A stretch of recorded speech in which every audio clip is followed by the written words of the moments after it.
Yes guys, what is going on? How are we all? And today we are reviewing what in my opinion so far are the top 5 summer signings of the Premier League season. There might be a couple more by the time this goes up if transfers go through that could replace others, but we're going to get into it. These are so far, as of making this video, top 5. And the first one we're going to do, I would say the 4th, probably biggest signing of the season so far, is Pau Torres to Aston Villa. 26 years of age, £33 million. His key stats here, 33 appearances, 3,000 minutes is a lot of football, which is what Villa need as well because of the Conference League now, so I think it's a huge signing. With Konza, Carlos and Mings, gives them 4 on paper Premier League worthy centre-halves. Averaging 1.3 tackles per game. I'm looking at his stats, they could be better now, but I'm sure that they will improve next season anyway as well. 0.4 interceptions. Need that a little bit more if we can in the Premier League. There's a lot of players that try and break through the lines, obviously a lot of runs, but again, like I say, as you can tell, if you're averaging that, it's not bad at all. Fouls 0.6, it's not bad at all. It's quite a tidy player in terms of that. Yeah, you can't say too much about it with that. Doesn't give away many fouls, that's the best thing you can take from it. 0.6 offsides. Again, you're not always going to catch them offside, and when you catch your players offside, it's only a tie back line. So I don't look too much into that, you're playing an offside trap. So it's a bit difficult, obviously. Somebody's onside because your right back's dropped too deep. It's not really your fault, is it? Makes 4.1 clearances per game, which is nice. The amount of balls to get delivered into the box. Low balls, high balls, recycled corners, things like that. He's there, obviously, by looking at that, he can clear the ball well. Can't say much about that. 0.4 dribble pass per game, again, brilliant stat to have. I think a lot of defenders will probably be around a similar mark as well. 0.8 blocks. Again, nice to have, gets his body in the way. It's there, so it's never terrible. Own goals 1, we're not going to dwell on that, it's a centre half, they're going to happen. Averages a 6.8 rating per game, could be massively improved on, I will be honest with that. But a 7 out of 10 centre half every week is better than a 10 out of 10 one week, and over the next 5 it's a 4 or 5 out of 10. So, if it can be average, there's no issues at all. Assist 0, no shock. Key passes, the average is 0.4 per game, which is, again, not terrible at all. I don't mind it. A lot of Villa's stuff will be playing out the back and breaking through lines this season anyway. So he's not going to make many over the top balls, things like that. The average passes is 63.6. So I'm looking at that, he makes probably on average 63 passes a game, which is nice. Obviously quite clearly decent on the ball, comfortable on the ball. And that goes into our next point, in the pass percentage is 85.3%. That's very good percentage passing.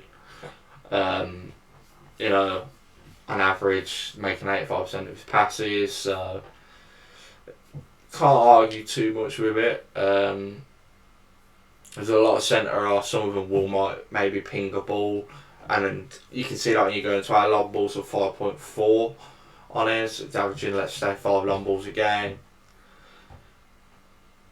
They're not always going to make it, or it's a sloppy pass into midfield, but you can get over them, I suppose, when you're having average performances. And now we're getting down into the stuff that doesn't really matter that much. You got 1 goal so he's not going to score goals. That's fine. Shots per game 0.4. Don't expect him to. Dribbles 0.8. That's a bit of a one where I think, will he be required to drive forward a little bit with the ball and break the lines and break into the opposition's into the opposition's half to get us up the pitch? Who knows?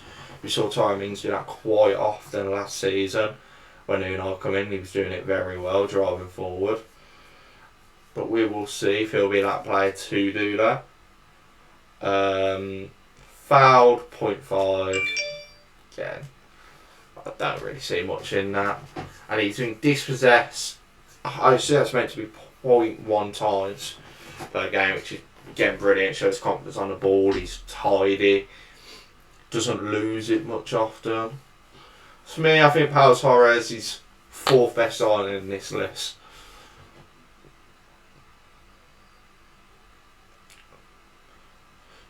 McAllister, who, in my opinion, is the 3rd best signing in this list. Now, I think Liverpool have been crying out for a bit of creativity from last season. I still think they should have gone in for a Jude Bellingham over McAllister, and that's just on a bit. However you say this bloke's name, I ain't going to try it because I don't want to look silly. But it's still a nice sign of £35 million at 24 years old after the season he's just had. You can't really complain too much. £35 million by the way in football nowadays is peanuts, especially for a team of Liverpool's stature. And last season he played 31 games, 2,886 minutes, scored 10 goals, 2 assists. A few more assists maybe next season will be required, maybe 1 or 2 more goals. But if he can get double digits goals and assists, banging bargain. No reds. 8 yellows is it's a lot, but across the course of a season, and probably when he was playing in such a high intensity team like Brighton, they're probably going to happen, especially if you've got to stop a counter attack. They're just tactical fouls really, a lot of those bookings for these number 10s. Shots per game 2.5. I think we'll see that actually move up quite more. I think you'll see him have 4, 5, 6, 7 shots maybe even some games. In a team where he'll get, no disrespect to Brighton because they were unreal last season, but McAllister will be required a lot more, in the final third, and he'll get given a lot more chances. Pass percentage of 87.2%, unreal that. Similar to Powell, but obviously 2 different positions. He's going to be the man in the middle to make the little give and goes, he's just going to move the ball around. I think if Liverpool could get a solid holding midfielder and midfielder next to him, it could be a really nice midfield. Aerial's 1.7. You don't expect him to win many. He's not that tall. It's 0.7 for him per game. It's actually very good. And he averages a rating of 7.05. So like I said with Power, if you can average me a 7 out of 10 every week, which by the looks of it he kind of does, I'm very happy. So I think that's a great signing. 3rd in this list. The man to take 2nd, the big one, James Maddison. It was between him and McAllister, I think, 2nd and 3rd. £40 million. What a guy. We all know how good this man is. It's a great signing for Tottenham, especially if they've got the chance of losing Kane. His stats show, look at it, 28 games, 2,486 minutes, 10 goals, 9 assists. Now, those are the numbers that McAllister will be required to probably bring up next season at Liverpool. No reds, yellows again the same, they happen, and he was in a much worse team last season than McAllister, so probably did have to snap quite a few players, to be fair to him. He averages 2.8 shots per game, so to score 10 goals and get 9 assists, he's unreal. Pass percentage 79.5, that could be worked on. I think he'll be in a Tottenham team that, I don't want to say will struggle, but especially if they lose Kane, they're going to need to keep that ball as much as they can. They're going to need to dominate a lot of possession, I think, next season. Tottenham, with no European competitions, they should be decent. They've got no real excuse. If anything, people should be looking at, especially if they keep a player like Kane to win a trophy. You know, they've got the League Cup, FA Cup, Prem. They've got to do something, in my opinion. Otherwise, it's a poor season. With no European football. Aerial's 1.1%. He's not going to win them. He's not there to win them. Look at the size of him. He's not going to win them. And he averages 7.24 every game rating. Again, probably an 8 out of 10 every week. And he's going to be in a better team now, so that'll be very interesting to see. And this one, the one you've all been waiting for, the big one, Nkunku, at number 1. And we'll get into the 5th one. It's a big surprise. I know exactly who you guys won't be happy. Nkunku, 25 years old, still very young and unreal at the level he's been playing at. £70 million, big fee, massive fee. So it'll be very interesting to see how he adapts. Obviously, we've seen Sancho come over from the Bundesliga and struggle. So it will be an interesting watch, see how he adapts to the Premier League style of play in a team that's, again, no Champions League, no European football. So they should be on it this season, in my opinion. But 20 games, 1,899 minutes. In 20 games, scored 16 goals and 4 assists, which is brilliant numbers, really. He's averaging a goal involvement every game, which is great. It's exactly what you want from him. No reds, 4 yellows again, brilliant. Disciplinary record, I suppose, when you play 20 games, 4 yellows. It's alright, it's good. He averages 3 shots per game. So he's scoring or having an assist within 1 of every 5 chances, let's say, per game, which is good. Pass percentage of 81.8%, unreal again.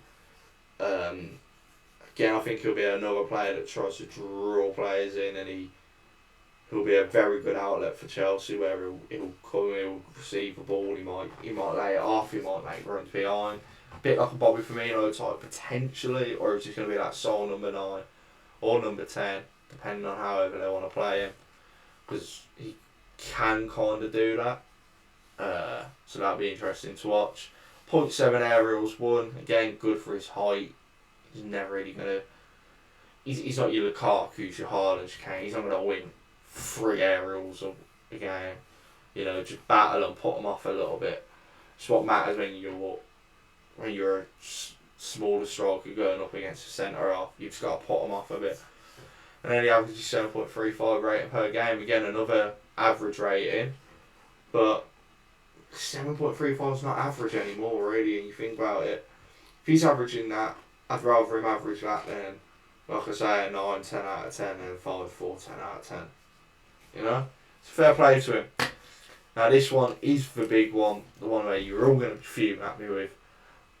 But I can't help but say it, doubt it. And it's Declan Rice. Nothing against the player, I think he's unbelievable. One of the best holding midfielders in the world. And I think he's a brilliant signing for Arsenal. But 24 years old, not too long left on his deal, £105 million. I think he's mega money. A part of me was tempted to not put him in there, and after seeing players like Diaby coming to Villa potentially, he might actually slip out the top 5. You know, unpopular opinion, I know, but he might do. I don't think he slips out. I don't think he's top 5 signings anymore. I was tempted to not put him in at all. Havertz. But I don't think Havertz is top 5 either. Timber's better, I think, personally. But he's still an unbelievable player in a midfield of Arsenal's that was levels above 99% of the Premier League last season. Played 36 games, 3,272 minutes, 4 goals, 2 assists, and an extremely struggling West Ham side last season's very good. 5 yellows, disciplinary record is a joke. He's a leader, he's everything you want in a player. He averages 1 shot per game. Again, decent, he's a holding midfielder, he's not going to do much. That pass percentage, that is mind blowing. 88%. He's ridiculous. You know, especially again, he's a possession player then. You're going to keep the ball, you're going to dominate that ball. Averages 1 aerial win per game, and his rating of a 7.01. Again, average ratings, but brilliant to have that. As much as this says he's unbelievable, I just can't get over £105 million for a player with a year or two left on his deal. At a side where, let's be honest, why would he want to be at West Ham when Chelsea are knocking on the door? But guys, that is my top 5 summer signings so far. Other than the Abbey probably sneaking in now at top 5. If you enjoyed, please drop a like, subscribe, comment down below if you agree or disagree and what your top 5 would be. And I'll see you all soon.